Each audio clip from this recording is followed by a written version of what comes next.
and you're on the lifeboat. People, we're going old school. Mr. Mark Wages is not going to be able to be with us this evening. So, for that reason, I am going to be handling this one on my own. I am broadcasting from the new and improved cabin here on the lifeboat. As a lot of you know, I tore up the floor and put down a new one, which has made breathing considerably easier. I'm having a lot less asthma since I went down that road. So, for those who are just tuning in, Miss V, good to see ya. Let's see, who else we got? Kiss Free, good to see you. Alan Ballantyne, all right. Seventh Son, people were worried about you earlier, my friend. There's been some inquiries. People were wondering how you are, so it's good to see you. Jesse Brown, glad you're here. Flamin' Jackson, all right. Cemetery. So, since I'm going old school, let's handle the old disclaimer stuff, shall we? People, on this live feed, there are some things that we don't talk about. We don't talk about politics. I would prefer it if you don't curse. I have had people question this part of what I do because they think that I'm a closet cursor. I'll tell you what, when I put the floor in yesterday, it's probably a good thing that the whole world wasn't listening. Hit my hammer. I hit the thumb a few times with a hammer and I didn't do so well. But I'm not going to put it up for public consumption if I can avoid it, and I would appreciate it if you do the same. I am not a doctor. I am not a doctor. I don't play one on YouTube. I did, however, stay at a Holiday Inn Express last night, so I think I'll be able to handle this presentation. I'm kidding. But seriously, folks, nothing that I'm going to talk to you about today should take the place of medical advice. Nothing should ever take the place of medical advice. Plain and simple. Also, I would like it if everyone is kind to one another in the comment section. If there's negativity that's going on, we tend to get rid of those people. And if you created your account 15 or 20 minutes ago, you're probably not going to make the cut, period. It is what we do to try to protect the boat and the citizens on it. So, today's subject matter. I'm going to be talking about words. This is a subject that, if you've been with me for any length of time, you know that I'm somewhat passionate about words, their meanings, things of that nature. I've done many videos entitled "Words Mean Things" or variations on on that concept of words meaning things, because a lot of times we say things, even if it's self-talk, and we don't seem to put a whole lot of stock into the things that we say. And words do mean things. They're important, and they end up costing you if you don't treat them as such. And there's a couple of things that I wanted to go into on the whole words mean things today, because there are things that sort of play out again and again. Keith, glad you're here, bud. Good to see you. Miss Hermit Hill, Kentucky, glad you're here. Derek N. Derek, I will be getting back with you shortly. I promise you. We're just getting things in order for 2022, Derek, and you are on the list, I promise you. So we should be talking soon. And those are words that mean something. I will be talking to you shortly about that.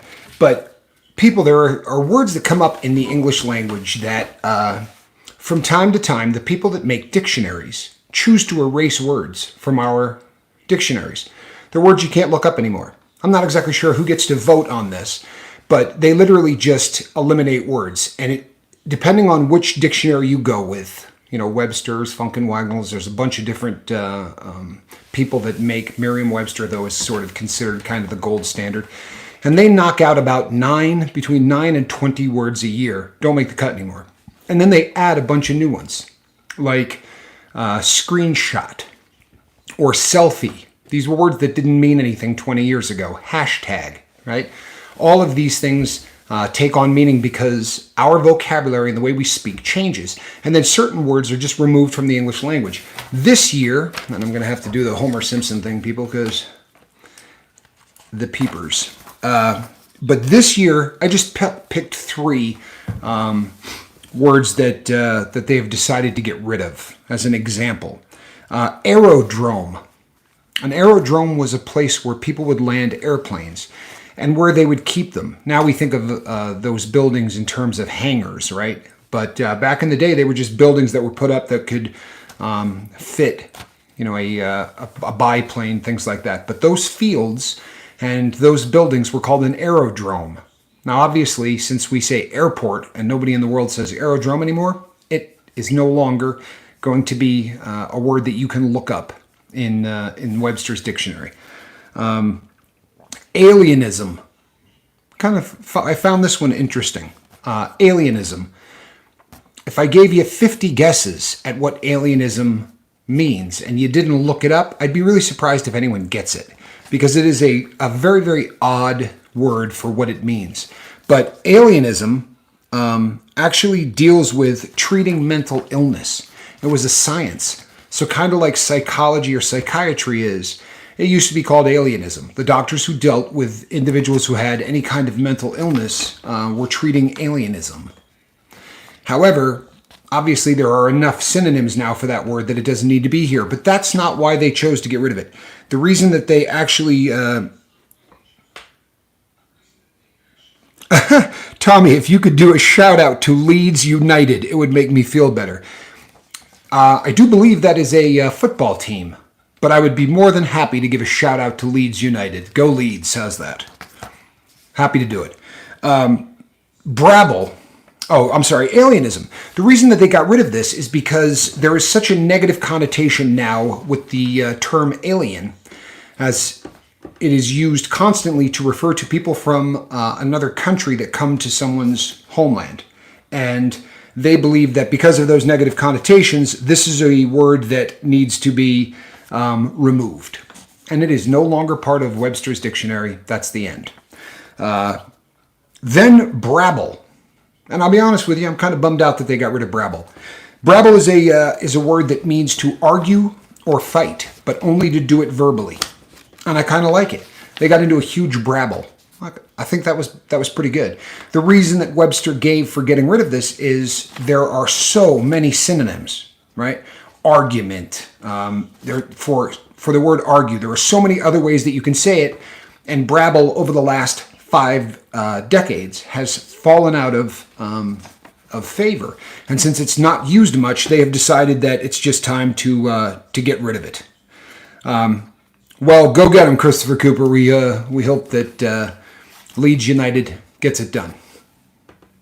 So, people, there are words I want removed from the English language, and I honestly think that this is kind of a big deal. And you can tell me what you think. Maybe you think I'm crazy. But there are words I want gone. And the first one is common sense. I think common sense should be stricken from the English language. And I know you're probably wondering right now, what has this got to do with sobriety? But stick with me. I promise this is going to come full circle. The second one is common decency. Seeing a pattern? The third one is common courtesy. Okay? And then the last one is common knowledge. I want these gone. I truthfully want these gone. Because the more time I spend in recovery and the more time that I spend on the boat, the more I realize that common sense, there's nothing common about it. In fact, it's uncommon. If you think about what common means, right? If you look up the definition of the word common, it's something that occurs so often that it's part of everything, right? Every day, it's common. See it everywhere you look. Are you going to tell me that common sense is something you see everywhere you look? Of course it's not. And for those of us in recovery, we tend to hang out on the very edge of being calm, but not quite there, right? We spend a lot of time with our nerve endings a little raw. And as we've discussed so many times before on the boat, you have to develop an EQ, an emotional quotient, like you have an IQ. And while you're in the process of developing this, you're also developing people skills, dealing with people who don't exhibit common sense. The longer I'm in recovery, the more I realize that there is no common sense, especially when it comes to us in recovery. For those of you who are on the Facebook group and have heard what's going on in my life, I got a ton of time today to spend talking to some individuals at a Institute of Higher Learning, whose name shall remain anonymous because I don't want to beat them up just yet. But I didn't see a whole lot of common sense. Now, the second one, common decency. I'll be honest. I saw common decency today during that process, but it blew me away. It blew me away because you don't run into common decency enough to use the term common. Decency is a rare thing. And one of the reasons that the people on the boat seem to have gravitated to the boat is because of the decency that people tend to show one another. But is it common? Truthfully, is this something that you find so often that everybody you come across is decent? If you believe that, I will encourage you to do something that I don't ever encourage people to do. Ever. You've heard me say the exact opposite. But I will encourage you to turn on the evening news tonight and spend 30 minutes. Pick a channel. I don't care which one you go with. I'm no political leaning in this. And tell me how much common decency you see. Show me how much decency is there, so much so that you feel the need to say it's common. You see it constantly. Everybody's doing it. I don't think that's the case. The next one is courtesy. And it falls very, very close to decency, does it not? Common courtesy, common decency is probably a little bit deeper. Common courtesy is the kind of thing where you go to check out of a store and you have one item, and the person in front of you has 180 items, right? Common courtesy would be for that person to go, would you like to go in front of me since you have but one item? Maybe you would just like to go in front of me. It would speed up the entire process, and it might just be a nice thing to do. Does that happen a lot, honestly? Or go to one of those places that it says 10 items or less, and you see a guy that has 60, right? He's not even in the ballpark of the 10 items or less, but he's going to go to that self-checkout, and he is going to go and clog up the works because he has no what? He's got no courtesy. He certainly doesn't have common courtesy because it is uncommon. It is unbelievably uncommon. I always watch this channel when I'm drunk. I don't want to be drunk, but I listen to Tommy and the words of wisdom, and it makes me want to stop drinking. You know something, my friends? I appreciate your honesty. I really do. And a lot of channels that do, or a lot of people that do what I do in social media would at this point say, boy, we'd really like you gone. But that's not the lifeboat. To be really honest, if someone is still in the life and considering getting out of it, there's no place I'd rather have you be than here. And if anything that you hear here, on the lifeboat sort of leans you in that direction, then we're doing our job. But I love the fact that you're here, man. I really do. And I love the fact that you come here and in that state. Doesn't bother me at all. It really doesn't. And I hope that I hope you get to know the people in the comments section who are talking and sending comments back and forth, because those people really are what make this boat unique. It's not so much my words of wisdom, I promise you. The last is common knowledge. And this one plagues us, doesn't it? We have an affliction that common knowledge could tell you a whole lot about. However, once you leave the boat, the knowledge isn't very common. One of the reasons that people feel very comfortable coming here and talking about the problems that they have is because within the framework of what we do, it's common knowledge that these are difficult things to get over. It's common knowledge that there are triggers that can make somebody want to use or drink or do these things. It's common knowledge that relapse is part of the recovery process. See, when you leave the boat and you tell somebody that you're trying to get sober and then you have a misstep, well, instantly you're a loser, right? Instantly, it's very rare that somebody gives you a little bit of breathing room or a little bit of leeway and says, hey, I understand. I know what you're going through, and I know that there was a process to this. Do you hear that outside the boat? You really don't, because knowledge on this particular subject matter isn't common, truthfully. And as I started to look at these today, when I was reading the thing about the dictionary, getting rid of words, I really have a struggle with this. I really do. And these terms get thrown out so often as if Sorry. It seems like, these things get thrown out as if it really is common. And I'll tell you something else that has taken a hit, and it's a word that should probably be tossed out. It really should. And this one might get your attention a little more, but how about truth? Huh? How about the word truth? Because truth doesn't mean what it used to, right? Because now people have their own truth. Have you ever heard that term? You can't have your own truth. Something is true or something is false, right? But we live in a world that this has created an amazing ability for people to say whatever they want. It doesn't have to be based in truth. It doesn't have to have any common decency, right? It doesn't have to have any common courtesy. It doesn't even have to have decency or courtesy. But people will say whatever they want. And I'll tell you something, people. If you think I'm crying about myself right now, I'm not. I'm not. I sort of distanced myself from all of that garbage. It was a New Year's resolution that I started in the month of December, and life just got a whole lot better, right? I don't listen, I don't look, I don't watch. But I told some people on the other platform, the other night I was a wrench on someone else's site. And a group of people with no common decency and no common courtesy showed up and decided that they were going to do whatever they could to disrupt this. And the truth is that the things that they were saying, there was no truth whatsoever.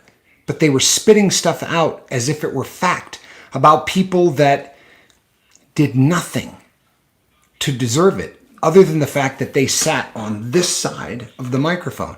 And you see, when you're on this side of the microphone, oh my goodness, I need to face up to my losses. I've lost my wife and my children to my addiction, which is alcohol. But thank you to everyone for your welcome. It's really appreciated, and I feel the love, and I want to show you all love as well. You know something? There's nobody that, let's just put it this way, it's common knowledge that if you're in the addiction process for any length of time around here, it's common knowledge that that process of addiction is going to cost you a lot. And it's something that happens to everyone. I've been, super vocal and honest about the fact that it cost me 2 families. I was married twice, and both times it was my addiction that caused the breakup of the family. And it's a difficult thing, but the fact that you're already acknowledging that is huge, because very oftentimes people will go the other route and they'll say things like, well, the problem was she did this, this, this, and this. To own your past and to own the things that your mistakes and say this is what is causing this is huge. And it is a massive step in the process of trying to work towards sobriety. I'm just sorry to my family. I'm here to make sure it doesn't happen again. It's a great start, However, it's a start. We are a YouTube channel. We have another platform where we work on our stuff. But when we come here, we get an hour that we all hang out and we talk about the things that affect drug addicts and affect sobriety. The real key is to sort of come to the realization that it's not a sprint, it's not a marathon, it's a life. It's something that you have to do virtually every single day, and it's not an easy road. But the beautiful thing is that it is possible, and everybody here is sort of living and breathing proof that this can be overcome. Sorry, folks, but when I'm doing this old school, I kind of have to... There we go. Okay, sorry. Just checking back comments, making sure I didn't accidentally delete anybody. But it is a long process, Christopher. It really is. And, well, thanks, Christopher. I appreciate that. That's a nice thing to say. It really is. I appreciate that. I notice on Friday nights a certain group of rowdy individuals from 2 different places invade here, but mostly Mark's other site. I know some of them from back in the day watching their other streams. Leisure, this is another thing about truth. When they invaded this gentleman's site the other night, they referred to what they do as art. Words mean things. If showing up to a creator's site and making sport of what this individual does, and I don't care what they do. I don't care if they're talking to you about, how to make the perfect, cheese dish, or they're trying to talk to you about, how to play the guitar, or they're talking to you about something that's a little bit more vital to people's lives. Anytime people seem to take sport in that, well, they're trolls. And what they're doing is just disrupting what someone who is actually creating art is doing. To say that is art is enough to make you sick. But in this day and age, words don't seem to mean things. That's why I said words mean things as the title to this. Because I'll be honest with you, I'm not sure that they do. Captain, the things that you deal with outside the boat has been ridiculous. And I truly want to thank you for your strength to carry on no matter what horrible false things they say. Jesse, that's a really nice thing to say. I'll be really honest with you. All of the most recent things they say, I don't even hear anymore. And the reason that I don't is you can get so wrapped up in it that what happens is it derails what it is that we're trying to do. And that really is their goal. Their goal is that I come on here and I talk about them. And I'm not trying to be cruel. I'm really not. But what happens on all of the social media platforms, the way that this works is really cut and dry. There are individuals who create. And then there are individuals that can't. Now, you don't have to like what I do, but I do it for 2 hours a day. So to sit in front of a camera and talk for 2 hours a day requires something. I don't know that it's talent, and I don't know that, but it's certainly passion. You have to care enough about what you're doing. And this happens to be a channel that, good Lord, Jacob Forrester, brother, it is so good to see you, man. So happy to see you.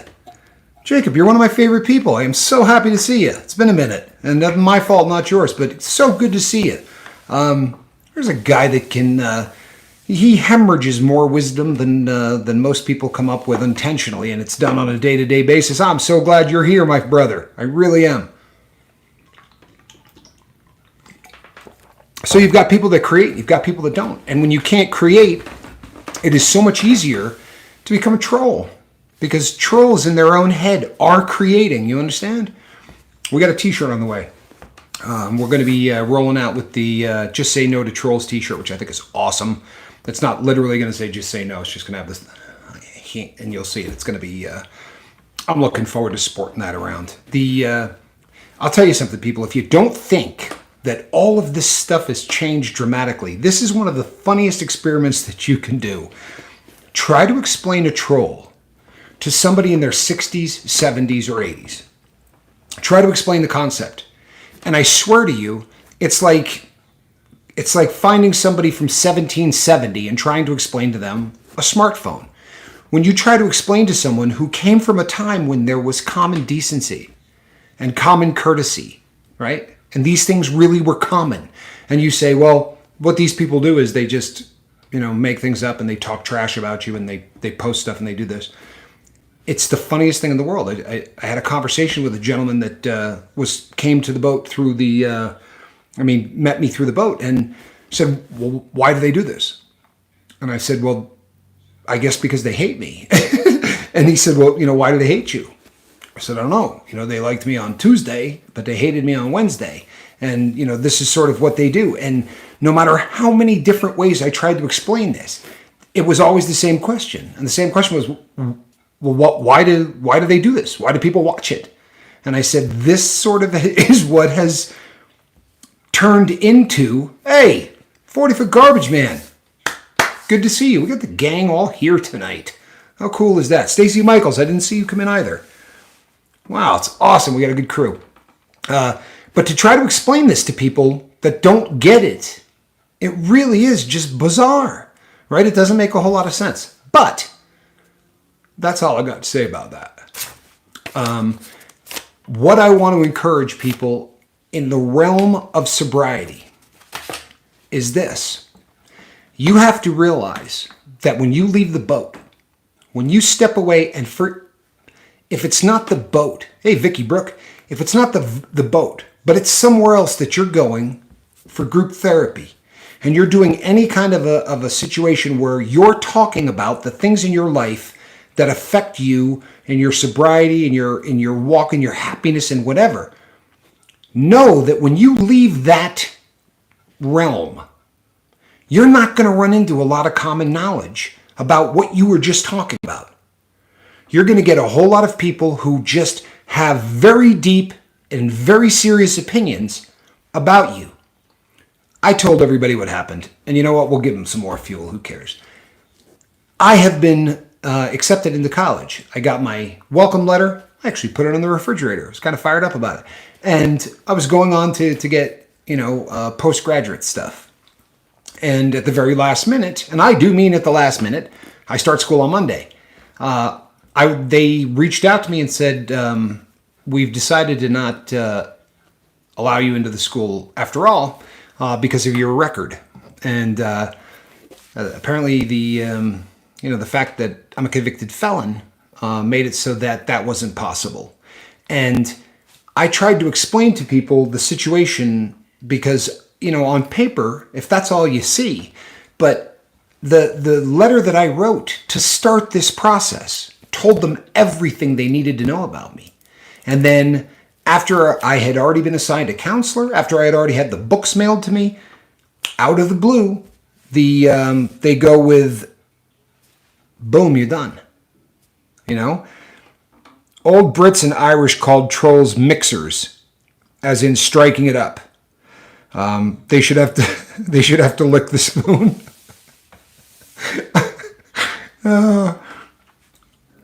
So there was no common decency. There was no common knowledge. And I tend to, because I spend so much time doing this, you kind of get to a point where you assume that people might understand things. And I did a video the other day about, you're not trash. And society does throw people away. What I didn't talk about in that video was that so oftentimes we throw ourselves away. And we accept what society says. So when I got this yesterday, people, it was one of the reasons I didn't do last night's live feed. The floor was done all the way almost back to the chair. I was not finished with the office, but I very easily could have sat down. I had the camera set up. I had everything ready to go. And I just was not in the best of places. 357, good to see you, bud. So I was ready to roll, but the weight of what had happened was really kind of dragging me down. And I decided at the last minute that's probably, not what I'm going to do. That's why most should be ready for what happens in a group therapy to only be understood in a group setting. That's a great comment. It's the truth. But understand that we do a group therapy thing, and we do it in front of the world. And it's one of the reasons that we have another platform where you can open up and you can talk about things. Here, tangentially talk about whatever. Don't tell us about really deep. We've had people come in here and talk about the fact that they were molested by a family member, only to have trolls make jokes about that. And so just know if you're in a place where you do need to talk about things and you really gotta have to work through them, there's a Dropbox. Drop me an email. We will get you to a platform where you can talk about that. This platform, we bring people in. The other platform, we talk about it. YouTube is great for what it's great for, which is bringing in a lot of people, right? This is the Mac Daddy of all broadcasting today. Their television's dead, right? So YouTube is very, very functional for exactly what we use it for. It really is. It's great. But you kind of got to keep it specifically to that.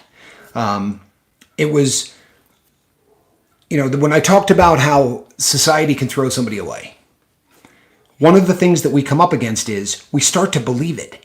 Even if you don't I mean, even if you walk away with your chest, out and your head held high, then you come here and you sit down and there's nobody around and you think, well, I got kicked out because I'm a convict, right? They're never going to let me forget my past. They're never going to let me get over that.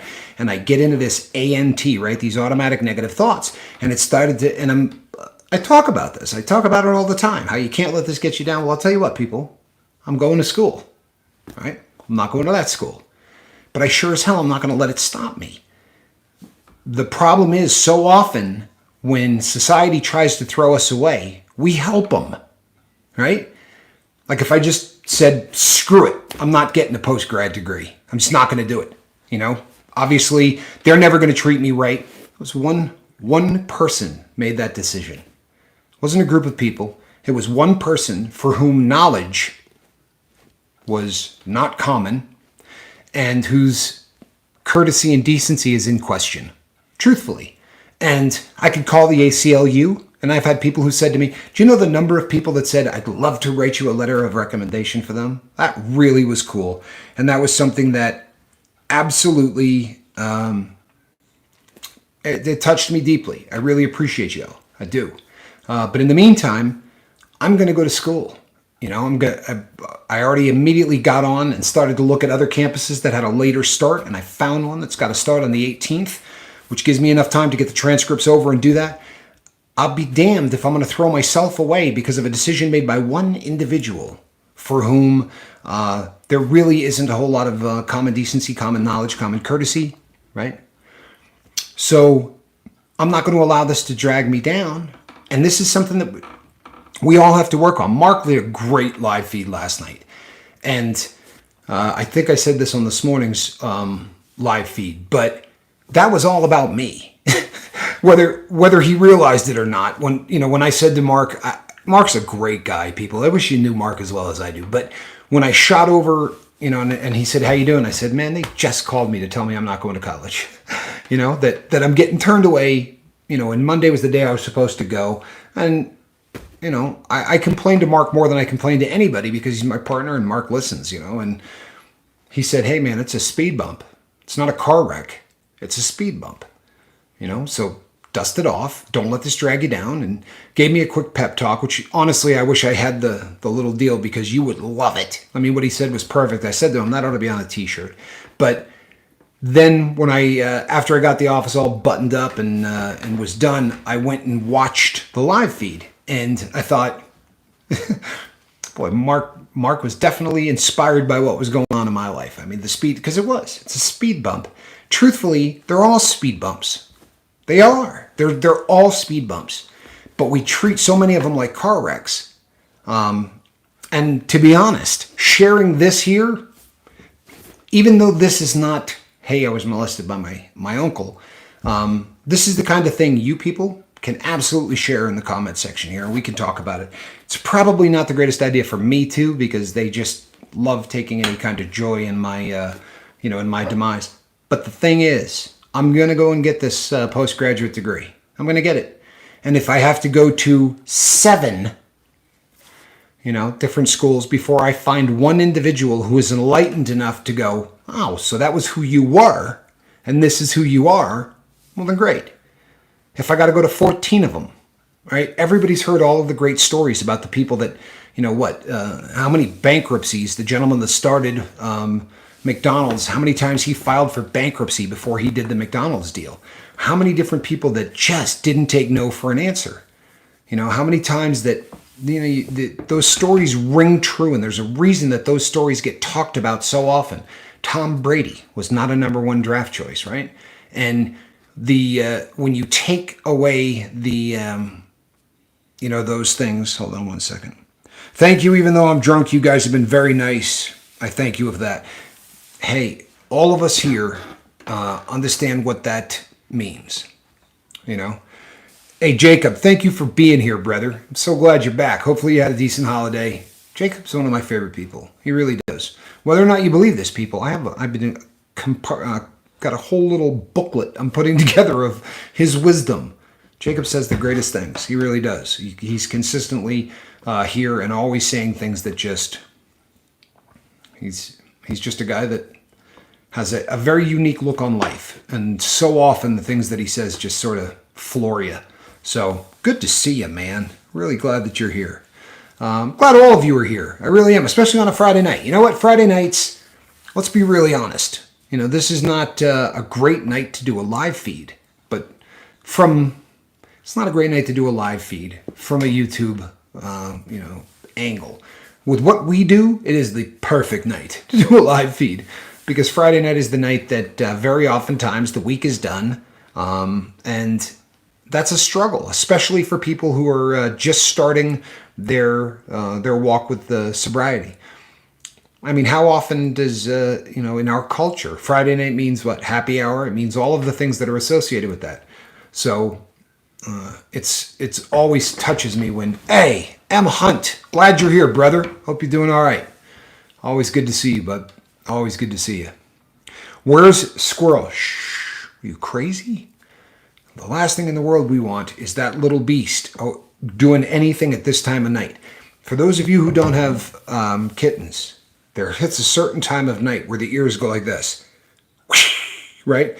And they go back, and instantly it goes from the cutest, most loving and affectionate little animal to Satan with a tail. Like, this cat becomes just a completely different animal. It's like this little 4-pound ball of fluff is now like having a lion in your house. A lion that runs up walls and climbs blinds and just the crazy things that cat does.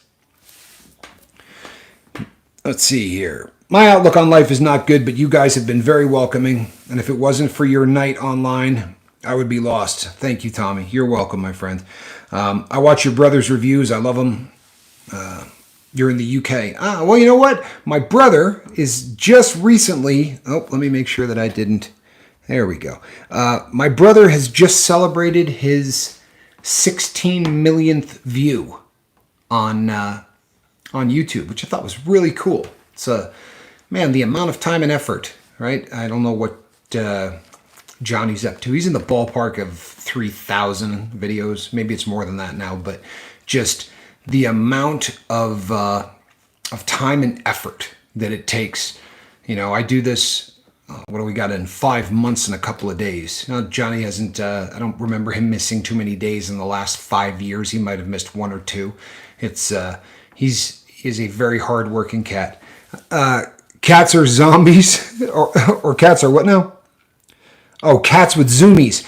Are you referring to the little vacuum cleaner things? Because I have one, and there's really not much funnier than that vacuum coming on.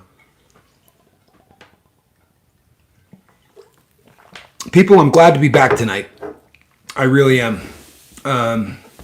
Wow, congrats to Johnny, right? 16 million views.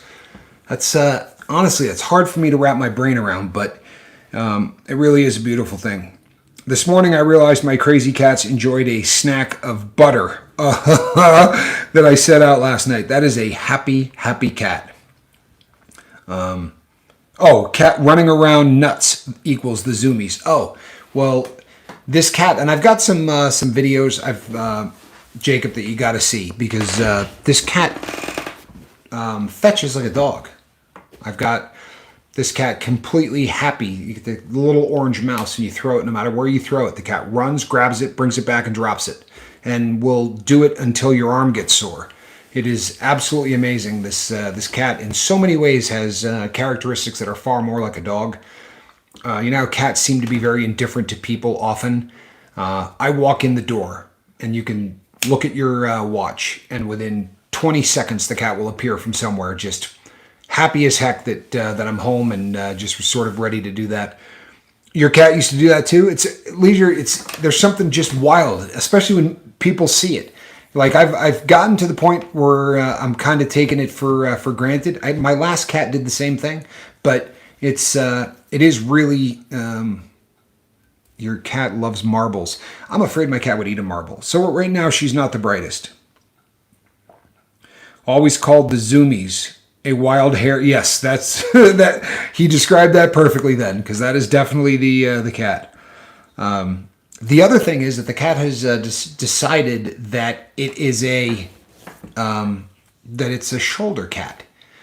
Like, there's nothing that this cat likes more than to just park on my shoulders. So, you know that I told you that I recently bought a 100-year-old watch, or almost a 100-year-old watch, and I was working on it, and I had out the magnifying glass and all of these things, and I've got it all set up on the desk, and the cat just jumps up and parks right here, and lives on my shoulder. The only trouble is that she's also liable to eat everything that I have out there if I'm not really careful. People, before I really squirrel off and spend the rest of the evening talking about my cat, which I do have the potential to do, I really want to wrap this thing up for the last 20 minutes, explaining why my questioning whether or not words mean things is important. And it is important in the context of sobriety as much as anything else. When we get sober, we have an emotional response for months that is going to be different than it has ever been, and it's going to be different than it ever will be. We've talked about this a lot, so if you've been here, you've heard me talk about this, but you get to a point where all of the things that we didn't cope with in our emotional journey is now on fire. So all of those emotions that we have drugged with alcohol or chemicals or whatever the case may be, think about it in terms of, honestly, that your emotional responses have been asleep. Now they're not just awake. They're awake and they want to party. So you hear people all the time. If you remember when I did the interview, almost everyone I interviewed live who talked about their previous drug use talked about how you watch a commercial and you start crying, or you watch a romantic comedy that is far more comedy than it is romantic, and you find yourself crying at the end of it. And these kind of things are really normal. The other thing that is also really normal is people tend to laugh at things that aren't particularly funny, or it's just that your emotions become really out of whack. And this challenge that we get into right at the verge of sobriety, what happens then is all of these people come together and you're ready to take on the world. And all of these things are happening and you're excited and you're fired up about sobriety, and people will pledge their life to sobriety, right? They're ready to go. And that emotion is telling them that this is the most important thing that they have ever dealt with. So I have gotten a whole host of emails from people just recently who said, I can't believe that so-and-so is gone, or I can't believe that so-and-so is doing this, or I can't believe.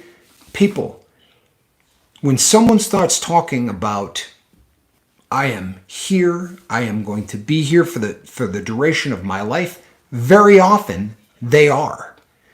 But often they say things that really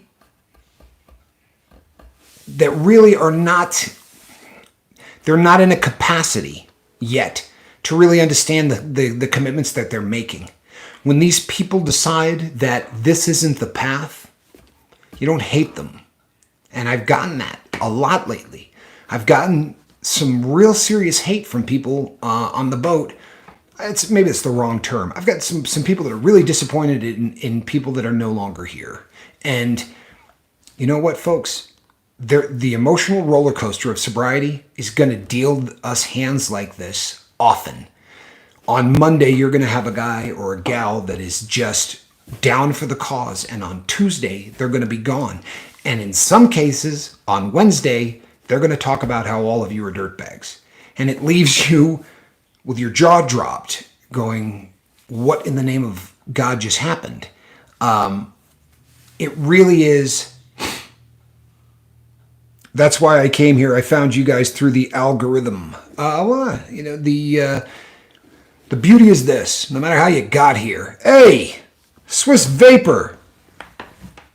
Just woke up. Let's see what he says here without trying to cancel anybody. Let's see if I can do this. I just woke up. Mom went to the ER today. She's fine and back home. I waited 5 hours outside. Ugh. I'm sober and stable. Still in pain. No morphine. I'm proud of you, bud. I really am. Especially knowing your story, man. I'm proud of you. That is an awesome thing. It really is. And it's not an easy thing, when you're not just coping with life, but you're coping with pain. That's the real deal, Swiss. It really is. I'm proud of you. But so people, words mean things. Words mean a lot more 5 months into your sobriety. We're not gonna let any of the people that don't make it drag us down. Joe Birdwell, what's happening, my brother? Good to see you, man. Well, I hope you had a great holiday, Joe. Joe was another one that talked, and was real clear about the emotional roller coaster when he first got sober. There's so much emotion that gets put away for so long that all of a sudden it's back and it's raw and it's kicking. And people are going to say a lot. They're going to say a lot of things. You don't judge and you don't hold them when they can't live up to that. You understand? It's not going to benefit anybody. And those words that I said should be stricken from the English language, or at least removed from the dictionary. Here, those words mean things. You understand? Here, we can expect common decency. We can expect that everybody here at least has Cindy Lamb. Cindy, for those of you who missed, yesterday was Cindy's birthday. Happy birthday, Cindy. Hope it was a good day for you. But here, we're going to have common decency, right? We're going to have a level of common knowledge, at least when it comes to the subject matter. We're not going to be judging people. Andrea! Boy, oh boy, what a day. You people made my day today. I can't even begin to tell you just how happy I am that this crew is here. This is like the Lifeboat All-Stars tonight. Really, I am beyond happy. I can't begin to tell you. And people realize that, I went away. Yeah, it's like a family reunion, Jackson. Well said. I went away. So I did this, and when you go away, you tend to, there are people that don't realize you're back, but it's awesome to see each and every one of you here tonight. This is really a good crew of people. So common decency, common courtesy, common knowledge, right? These things need to be practiced here. And no matter what happens out there, we're not bringing it in here. Does everybody understand that? It's not going to happen. It's the thing that can't happen. It's the reason there's a boat. If we allow the things that affect us, and I'm not talking about, attacks on the boat. We've already dealt with that ad nauseum. I'm talking about when the world deals you a bad one. I have some bad news. It seems that I traded one addiction for an even worse one. I don't know how it happened, but I fell into an online gambling, and I already hit rock bottom. I need the boat in my life.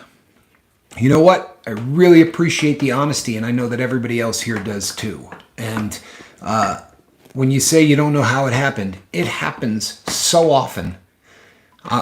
Joe, this is not the exception to the rule. It really isn't. This happens so often, it's incredible. And not just that someone trades one addiction for another, that someone trades the addiction you beat for gambling. There's been books written on this. The compulsion, right? And I'm not trying to offend anyone. I'm just talking in ways that everyone will understand. When you're getting high on methamphetamine, you tweak, right? That's the term people tend to use. And they talk about tweaking on something, right? And there are jokes made about it because it's one of those things that, we've all seen Breaking Bad. And when he's trying to get the guy out of the house, he grabs a shovel and just starts digging in the front yard because he knows that the person inside on meth is going to come out and go, "What are you looking for? What are you digging down there? Can I get that shovel? Can I try with that?" It's the same kind of mindset that online gambling tends to do. It works on the same part of the brain, and it's that repetitive kind of a tweaking kind of a thing. It makes a lot of sense, believe it or not, and I'm so sorry to hear that. Let no unwholesome word proceed from your mouth, but only such a word as is good for edification, according to the needs of the moment, so that it will give grace to those who hear. Boy, there's nothing wrong with that. Well done, Keith. Joe Birdwell, you're among family, right? This is your home. And I I think that the number of emails I got from people that said, why isn't Joe here every day? And, I reached out a few times. In my heart of hearts, I probably was concerned that something might be happening, bud. No judgment. We don't do that here. The beautiful thing is this, that the same way that you beat the first one, there's nothing magic about it. It's the same way you beat the second one. We've talked about this a lot. So if you're brand new to the boat, maybe this is the first time you've heard this, but if you've been on the boat, you've heard this 5,000 times. But got to do something else for adrenaline, Joe. Just don't go dangerous. He's right. I mean, that feeling of waiting to see if you're going to hit or not is something that people tend to get it's one of those things that tends to draw you in. It's not a bad call at all. I hurt my fellows here last night with words I didn't remember saying. And I got my hiney kicked this morning, and rightly so. I don't want to hurt no one. Cindy, I think you'll find that everybody from time to time says things that are going to offend people on the boat. And we're all pretty quick to forgive. But apology is always a good thing for both the person giving it and the people receiving it. So I'm sure that is appreciated. Joe, we are here for help if we can, brother. Alan Ballantyne, well said. Joe, reach out, says Christopher Cooper. And he's right. Joe, great comment. All is not lost. It's not. It's not at all. This is, whether it's cocaine, heroin, gambling, porn, doesn't matter. That's the first part of addiction. The second part is, and you can fall into this so quickly because the reward center of your brain is looking to replace exactly what it lost. You understand? So the reward center of your brain, which went poof, poof, and sent out chemicals every time you did meth, you stopped doing meth. So the reward center of your brain is going like this, literally waiting to see what the next thing you're going to do wrong is. Sad but true, this is how it works. So when you went to online gambling, Joe, immediately it started to do the exact same thing. You got the same feeling because it was exactly the same thing happening. The difference was, one was giving you the ability to stay up late and do certain things, and right. The second one gave you a rush based on, I'm waiting to see the next card, I'm waiting to see the next spin, I'm waiting to see the next. But the addiction is the exact same thing. It's a malfunctioning reward center of the brain. When you were on fire, in that first month or so, when you were on fire, the reward center of your brain wasn't yet rewarding you for doing the right thing. And that takes time. That's the longest of the processes, is to train the reward center. You have probably not had an opportunity to meet Keith, right? Keith's new to the boat. Keith did wonders for the reward center of my brain. Working directly with Keith had chemicals getting dumped, right? And the more I worked with him, the more the chemicals are dumping. That's the reward center of the brain not malfunctioning. When the reward center of the brain starts to do things the right way. I literally wasted 800 in a day. I'm so disgusted with myself. Well, let's be really honest. You should be. I'm not busting your chops, and I'm not picking on you. But if you weren't disgusted with yourself, we'd be in a lot more trouble than we are, right? Anytime you realize that you have swapped one addiction for another that is dangerous and not healthy, you're going to feel that. There's going to be that feeling of, oh, crap. Tie that to a lost amount of money. Hold on one second. Hi, Tommy. May I ask you a question? What is the right thing to do while feeling empty? That is a question, and I will be right back, Joe, but I do want to handle this. That is a question that every single person has to answer themselves. And for me, what I do when I'm feeling empty is deeply personal, and it's religious. And I know that that's not a road that you go down, but what you need to do when feeling empty, the emptiness for most addicts stems from a lack of connection. That connection can be with people, it can be with actions, it can be with activities, it can be with anything. Some people, music fills emptiness because it is going to kick a part of the brain going. For some people, it's going to be doing things with their hands. For some people, it's going to be arts and crafts. I'm not going to lie to you. I love hunting things down in thrift stores. I've talked about this a lot. It's one of those things that I do for entertainment. But if I'm at home at night alone, there's a whole part of my life that you and I don't share that kind of fills that in for me. But for me, that's another point of connection. When I say connection, I'm not talking about talking to somebody. That is connection, but that's connection with an individual. The connection can be with anything, but emptiness, almost always, especially with addicts, is sitting around with nothing being connected. When you have nothing that you're connected to, the body is literally waiting for you. The brain is waiting for you to connect with something. In my life, and I'm not a doctor, right? I don't play one.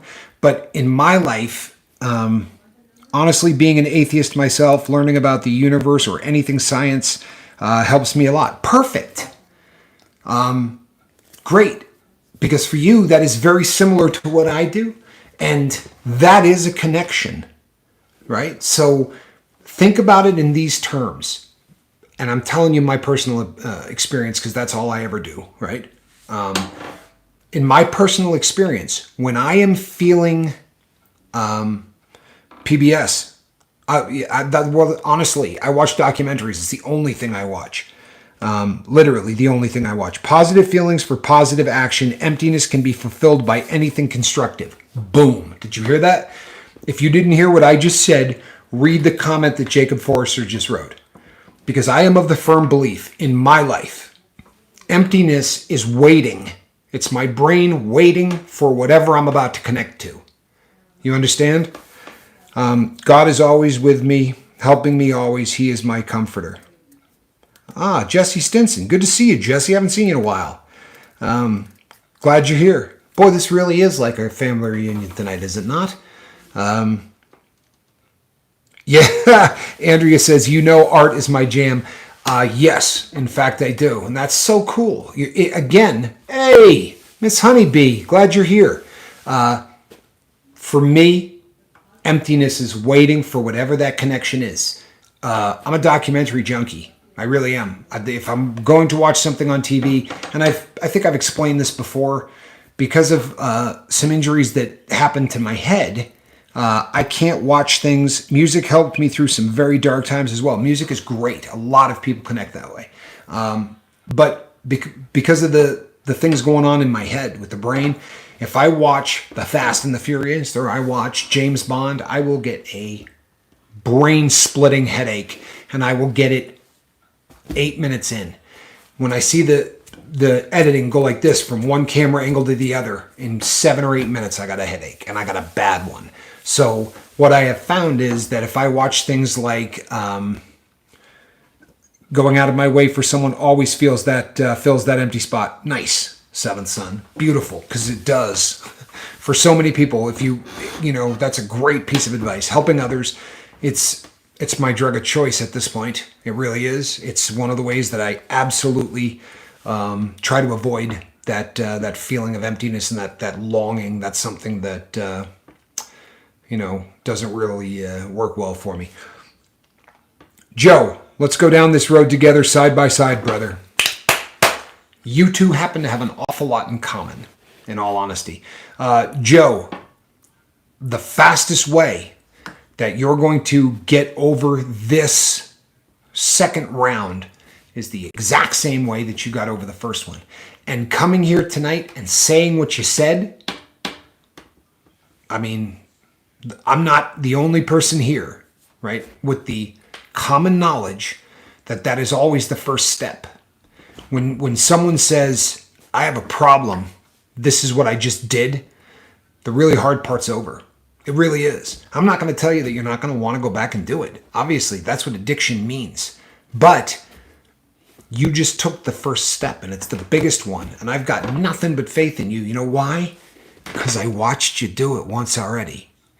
And I know who you are, and I know what you believe, and I know that this doesn't match with your life.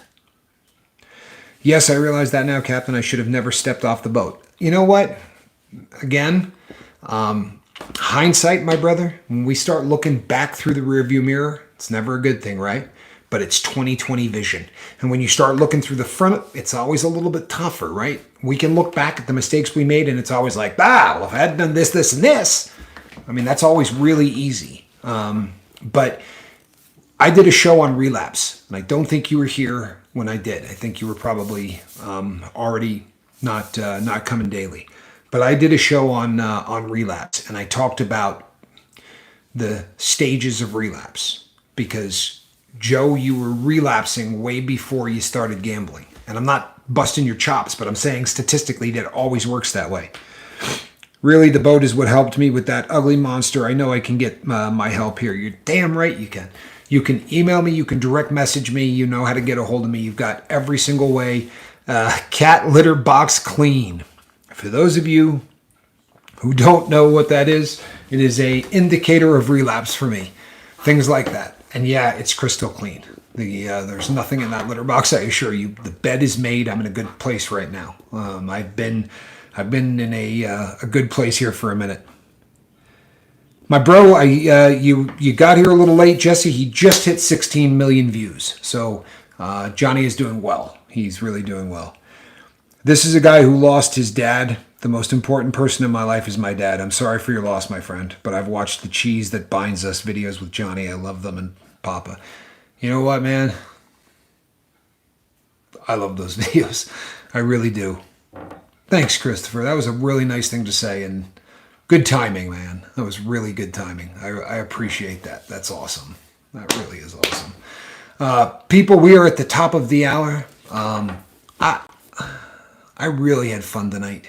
It's so great to see everybody from the crew that came here tonight. I'm going to be here tomorrow night. I hope you are. Tomorrow at 8 o'clock in the morning, I'm going to be doing what I do on the other platform. Asking for permission to leave tonight. My struggle with mom exhausted me. Absolutely, Swiss Vape. Get some sleep, brother. You have earned it. I will be going live tomorrow morning at 8 o'clock. Between now and then, you've got one assignment. It's the same assignment that we do every single day, right?